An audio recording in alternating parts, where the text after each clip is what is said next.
গুরুর্ব্রহ্মা গুরুর্বিষ্ণু গুরুর্দেব মহেশ্বর গুরুরেব পরম ব্রহ্ম তস্मै শ্রী গুরবে নমঃ। প্রিয় ভাই বোন বন্ধু গুরুজন সকলকে আন্তরিক শ্রদ্ধা এবং ভালোবাসা জানাই। আজকে আমরা শুনব শ্রীমৎ শুদ্ধানন্দ ব্রহ্মচারীর গ্রন্থ থেকে আজকের পর্ব আসক্তি বা আঁকড়ে থাকার প্রবণতা থেকে মুক্তির উপায় কী, এ বিষয়ে তার উপদেশ কী।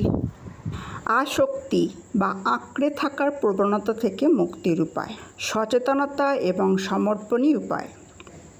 আগে সহজ করে বুঝতে হবে কোন কোন ব্যক্তি বা পরিস্থিতিকে কেন্দ্র করে তোমার মানসিক চঞ্চলতা এবং দুঃখ। সেই সম্বন্ধে যত বেশি তুমি জাগ্রত হবে, সচেতন সজাগ হবে, ততই দেখবে ব্যাধির কারণ তুমি নিজেই বুঝতে পারছো।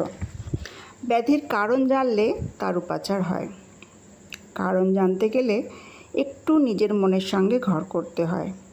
তুমি তোমার বাড়িতে থাকো, কিন্তু মনের ঘরে কত সময় দাও? যাকেই তুমি বুঝতে চাও তার সঙ্গে ঘর না করলে কি সেটা সম্ভব?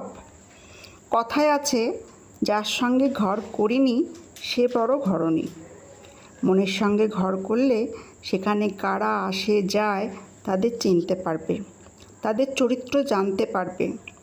শীত কেটে কত চোর অহরাত্র তোমার মনের শুভ সম্পত্তিকে হরণ করছে তা ধরতে পারবে। এ সংসারে কে আর তার নিজের কষ্টার্জিত সম্পদ চুরি হতে দিতে চায়? তুমিও দেবে না। তখন ওই অবশ মনের নেতিবাচক চিন্তাগুলি তুমি তোমার গুরু কিংবা ভগবানের চরণে অর্পণ করতে পারবে, ছাড়তে শিখবে। যখনই কোনো বিশেষ একটা ফল লাভের আশা মনে আসবে, কোনো ফলাকাঙ্ক্ষা মনকে জুড়ে বসবে, তখনই ঈশ্বরের ইচ্ছার উপর নির্ভর করাটা খুবই প্রয়োজন। তা মনকে বোঝাবে সব সময় সব কিছুই মনের আশা আকাঙ্ক্ষা অনুযায়ী হোক, এও এক প্রকারের মায়ার ছলনা। এই সংস্কার দৃঢ় হলে দুঃখ অবশ্যম্ভাবী। সব কিছু তো তোমার মনের মতন হতে পারে না। তখন প্রত্যেক দিন কর্মে ব্যস্ত হবার আগে মনকে পাঠ করাবে, কর্ম করো, পরম নিষ্ঠাভরে ইতিবাচক মন নিয়ে লেগে থাকো। তাঁর ইচ্ছা হলে, তিনি মঙ্গল মনে করলে তোমার ইচ্ছা তিনি পূর্ণ করবেনই। যখনই তুমি কর্ম করে ফলটা তাঁর হাতে ছেড়ে দেবে, দেখবে তোমার মাথার বোঝা অনেকটা কমে গেল। যে বিষয় নিয়ে তুমি অযথা উদ্বিগ্ন হও, সেই ক্ষেত্রগুলি তোমার এই মন নিয়ে সাধনার বিশেষ দিক জানবে। যে বিষয়ে উদ্বিগ্ন হও, সেই পরিস্থিতির সম্মুখীন হলেই ভাববে ভগবান তো সাথে আছেন, সব ভালো হবে, সব মঙ্গল হবে। তিনি যে পরম মঙ্গলময়, আর আমি অযথা চিন্তা করি বা কী করব? তার ইচ্ছার বাইরে তো কিছু হবার নয়। তার মঙ্গল ইচ্ছাই পূর্ণ হোক, এই তোমার সাধনার অঙ্গ। তখন মেরাজির ওই ভজনটি তোমার মনে আসবে। তুমিও কাজ করতে করতে গাইবে, মুঝে চাকর রাখছি, সব দায়িত্ব মনিবের। চাকরের দায়িত্ব নিষ্ঠার ভাব নিয়ে কাজ করা। বাগানের মালিক হলেই যত জ্বালা, মালি হতে পারলে বড় মজা। একবার আনন্দকে নিয়ে ভগবান বুদ্ধ চলেছেন। পথে খুব পিপাসার্ত হলে তিনি আনন্দকে বলেন, আনন্দ, চলার পথে আমরা যে ক্ষীণ স্রোতা নদীটি পেরিয়ে এলাম, সেখান থেকে আমার জন্য একটু জল আনো। আনন্দ ভগবানের আদেশ পেয়ে ছুটে যান। দেখেন ওই নদীর উপর দিয়ে একটি গরুর গাড়ি চলে যাওয়াতে জল খুবই ঘোলা হয়ে গেছে। এ জল তো মুখে দেওয়া যায় না। জল নিয়ে অনেকক্ষণ নাড়াচাড়া করেন, যদি একটু স্বচ্ছ জল দেখতে পান। শেষে বিফল মনোরথ হয়ে ফিরে আসেন বুদ্ধের কাছে। আনন্দের কথা শুনে বুদ্ধ স্মিত হেসে বলেন, আনন্দ, তুমি আর একবার যাও, গেলেই স্বচ্ছ শুদ্ধ জল পাবে। আনন্দ আবার ছুটে যান, গিয়ে দেখে ভগবানের কথাই সত্য হয়েছে। কাক চক্ষু জল একটি পাত্রে তুলে নেন তিনি ভগবানের তৃষ্ণা মেটাবার জন্য। আমাদের সকলের জীবনের সঙ্গে বড় মিল এই লীলাটির। আমরা সকলেই ঘোলা জলকে নাড়াচাড়া করে পরিষ্কার জল দেখতে চাই। তৃষ্ণা মেটাতে চাই, কিন্তু ঘোলা জলকে একটু সময় দিলে সে নিজেই থিতিয়ে যায়। তখন জল পরিষ্কার হয়। আজকের জীবনে বিজ্ঞান মানুষকে সব দিয়েছে, বিনিময়ে কেড়ে নিয়েছে ধৈর্য। একটু অপেক্ষা করার সময় নেই। ভালো ফলের বীজ পুঁতলাম, এক্ষুনি মিষ্টি ফল খেতে হবে। ঘোলা জলকে যত বেশি নাড়াচাড়া দেবে ততই সে ঘোলা হবে। তিক্ত সম্পর্ককে যত বেশি নিজের অহংকার দিয়ে নিজের মতন ঠিক করতে চাইবে, ততই দেখবে সেটা আরও তিক্ত হচ্ছে, আরও বেঠিক হচ্ছে। নিজের মতন করে সব কিছু কি পাওয়া যায়? বোঝো না কেন? যার কাছে এই আশা করছো সেও তো নিজের মতন করে তোমাকে চাইছে। এটাই তো মায়াজাল, অহংকারের মরীচিকা।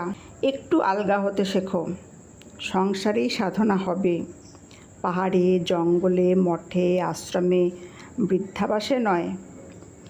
আজই সময় জীবনটা ঈশ্বরের ইচ্ছাধীন করার। ওটা হয়েই আছে, কেবল তোমার স্বীকৃতির অপেক্ষায়। জানবে সময়ের থেকে বড় কোনো শিক্ষক নেই, ধৈর্যের থেকে বড় কোনো ধর্ম নেই, প্রেমের থেকে বড় কোনো দান নেই। এগুলো পাহাড়ে, কন্দরে, আশ্রমে কেন করবে? তোমার ঘরে, তোমার মনেই ওটা করলে হবে, আজই, এক্ষুনি। বিশ্বাস, আত্মবিশ্বাস, গুরু শক্তিতে বিশ্বাস, মঙ্গলময় ঈশ্বরের মঙ্গল ইচ্ছায় বিশ্বাস এবং সময়কে ঈশ্বর জ্ঞান করে ধৈর্য ধারণ করা, এই হলো সংসারের থেকে শান্তি লাভের পথ।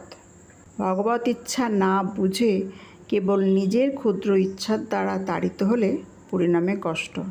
এমনভাবেই তো আসক্তি সংসারের বীজ সংগ্রহ হয় চিত্তের কর্মাশয়ে। ঈশ্বর তোমাকে ভালোবাসেন, তিনি চান না তুমি অবুঝভাবে ভুলটা জন্ম জন্মান্তর ধরে করতে থাকো আর বিষবৃক্ষের তলায় বাস করো। তাই মাঝে মাঝেই দেখবে তোমার আশার ক্ষেত্রটির থেকেই আসছে হতাশা। সমস্যামুক্ত জীবনের স্বপ্ন দেখে কী লাভ? সেই স্বপ্নকে বাস্তবধর্মী করতে গেলে নিজের মনকে জিজ্ঞাসা করো, আমি কি এটা আশা করব না ছেড়ে দেব ভগবানের ইচ্ছার উপর? ভুলে যেও না, ভগবানের ইচ্ছাও তোমার নিষ্ঠা, আত্মবিশ্বাস এবং সৎ প্রয়াসের উপর নির্ভরশীল। কোনো কাজ না করে তার কাছে আশা করা, ভুল করেও তার কাছে ভালো ফল আশা করা, মনের এই ছলনায় পা দিও না। জীবনে সুখ এবং শান্তি ছাড়া অন্য কিছুই তো তুমি চাইছো না। সুখ, শান্তি সবই তো মনের অবস্থা, ওটা তো বাইরে কেনা যায় না। যা ওর বাধক, সেই বিঘ্নগুলি সরাবার চেষ্টা তোমাকে করতে হবে। তাহলেই দেখবে তোমার মনের মল পরিষ্কার হয়ে গেলেই শুদ্ধ মনে সুখ, শান্তি নিরবিচ্ছিন্নভাবেই ছিল, আছে, থাকবে। তোমার মনের অসুখ, অশান্তি, বিঘ্নগুলিকে অপসারণ করো। না, শক্ত নয়, চেষ্টা করলেই পারবে। তুমি যে একা নও, স্বয়ং ঠাকুর যে তোমার হৃদয়ে বসে আছেন, তিনিই যে তোমার অচ্যুত সখা, দেহমণ্ডপী রথের নিত্য সনাতন সারথি। তাকে ভালোবাসলে, তার উপর নির্ভর করলে, তার হাত ধরে চললে তোমার পতনের কোনো সম্ভাবনা নেই। সব সমস্যার মূল সমস্যা নিজেকে ভুলে থাকার ভ্রান্তি থেকে তোমাকে তিনি মুক্তি দেবেনই। ধন্যবাদ। সকলে সুস্থ থাকুন, ভালো থাকুন এই প্রার্থনা করি। আজ এখানে শেষ করলাম।